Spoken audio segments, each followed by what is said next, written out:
پس اللہ آپ کے لیے ان کے مقابلے میں کافی ہے اور وہ سب کچھ سننے والا، سب کچھ جاننے والا ہے۔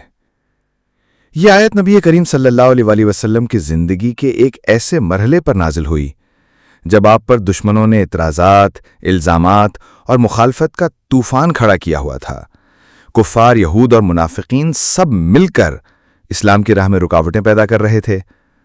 اللہ تعالیٰ نے اس ایک جملے میں اپنے نبی صلی اللہ علیہ وآلہ وسلم کو نہ صرف تسلی دی بلکہ قیامت تک آنے والے تمام سچے مومنین کے دلوں کو بھی سکون بخشا۔ اللہ کافی ہے۔ فَسَيَكْفِيكَهُمُ اللَّهُ، پس وہ یعنی اللہ تمہیں ان سے کافی ہوگا، یعنی تمہیں ان کے شر سے بچانے کے لیے، ان کے مقابلے میں مدد کرنے کے لیے اللہ کافی ہے۔ اللہ یہاں اللہ کا ذکر عظمت اور طاقت کے اظہار کے لیے آیا ہے، جو یہ بتاتا ہے کہ تمہیں کسی اور کی ضرورت نہیں۔ وَهُوَ السَّمِيعُ الْعَلِيمُ، اور وہ سننے والا، جاننے والا ہے، یعنی اللہ تمہارے دل کی آواز بھی سنتا ہے اور تمہارے دشمنوں کی سازشیں بھی جانتا ہے۔ توحید پر مکمل اعتماد۔ انسان جب اللہ پر بھروسہ کرتا ہے تو وہ اس کے تمام معاملات میں کفایت کرتا ہے، کسی اور سہارا یا وسیلہ کی ضرورت باقی نہیں رہتی۔ دشمنوں کا خوف بے معنی ہے، چاہے دنیا مل کر بھی مخالفت کرے، اگر اللہ تمہارے ساتھ ہے تو کوئی کچھ نہیں بگاڑ سکتا۔ صبر و استقامت کی بنیاد۔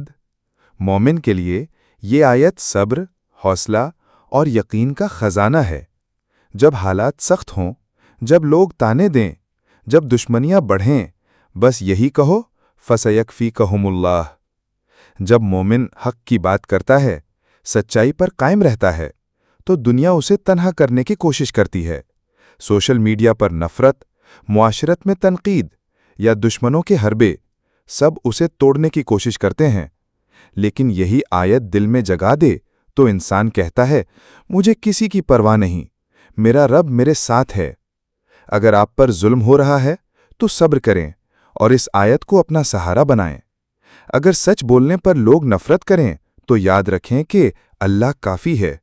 اگر دل ٹوٹے، آنکھیں نم ہوں تو یہی کہیں فَسَيَكْفِيكَهُمُ اللَّهُ۔ یہ آیت صرف ایک جملہ نہیں، یہ ایک یقین ہے، ایک سہارا ہے، ایک دعا ہے۔ یہ ان لوگوں کا ہتھیار ہے جنہیں دنیا نے تنہا کر دیا لیکن اللہ نے تھام لیا۔ دل کی گہرائی سے مان لیں، اللہ کافی ہے، وہی سننے والا ہے، وہی جاننے والا ہے۔